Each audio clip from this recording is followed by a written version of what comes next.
Hi everyone, so for those of you who don't know me, my name's Taylor, and for my final video I have chosen option 2, which is basically analyzing the effect that media has on female representation in politics. So I'm going to explain a little bit about why it's important and then discuss the prompt. So it is important because we need to see more female descriptive representation, and females need to be able to use media as a medium to present themselves and issues in a positive light to the people. They need to be able to get out their word and present themselves against their male counterparts. So going into the prompt, it's asked to discuss 2 ways that the media obstructs women's representation in politics. So the 2 ways that I have focused on is that the media has a consistent focus on women's stereotypes, and it is difficult for women to get out the right message due to the lack of ability to have ads, and I will explain a little bit more into that one later. So going back to the first one, focus on stereotypes. So women receive less press attention in terms of policy, even though they may emphasize it in a press release. They tend to get more trait coverage. Friedkin and Kenny discuss that the media likes to emphasize competitive issues and communal traits over what women prefer to emphasize, which are communal issues and agentic traits, giving males a natural advantage when it comes to getting media attention.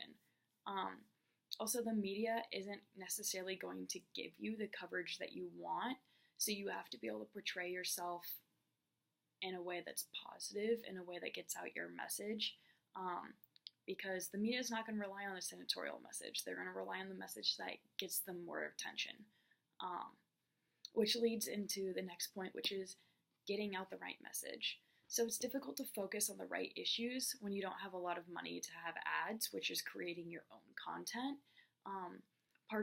We see that parties spend millions of dollars to put out positive and attack ads, but women receive less donations compared to their male counterparts because of like a low political ambition or a lack of self-confidence, and people see that and tend to donate to the males. Friedkin, Kenny, and Woodall actually suggest that women would have an upper hand when it comes to ads, as they do not lead to a negative view on women, as women are less likely to have provoked a negative ad, and men are naturally seen as more aggressive, and so it's kind of a turnoff for constituents because they just think that women don't deserve to be attacked negatively. But what's interesting is I think that we see a change in all of this, and I think that Arizona GOP primary for the Senate was a perfect example for this, because Republicans McSally and Ward out fundraised Arpaio by millions, and McSally was able to use the money for ads, which then overwhelmed Ward's lack of ability to steer the media in the direction and the message that she wanted. Also, on the other side, we see Democrat Kyrsten Sinema is able to portray herself as an independent with her ads, trying to draw in more of that middle vote, which is going to have a major impact in this race. Another thing to note about media and getting out the right message and seeing a positive change is that it's becoming easier with the application of social media to be able to get out your own message. Like, you earn your own followers and you present your own information, your own press releases, whatever it may be, getting yourself your own ideas out there. So even with the negativity that can come with the media, there are ways that it can be used as a powerful tool for increasing women's representation in politics, which I think the biggest one is using the ads and your media time to present communal issues that would not otherwise be addressed. Friedkin and Kenny say that males tend to bring forward policy solutions that relate to the economy and the military, while women emphasize issues such as social issues and healthcare. It's interesting to note that even candidates in the same state will tend to talk about different issues if one's a female, one's a male.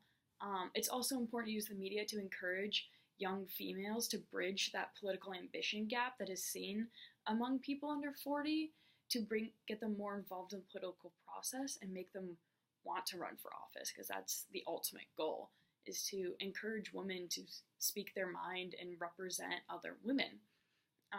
Also, it is interesting to keep in mind that with more female candidates, females become more active in the political process, which is also incredibly important.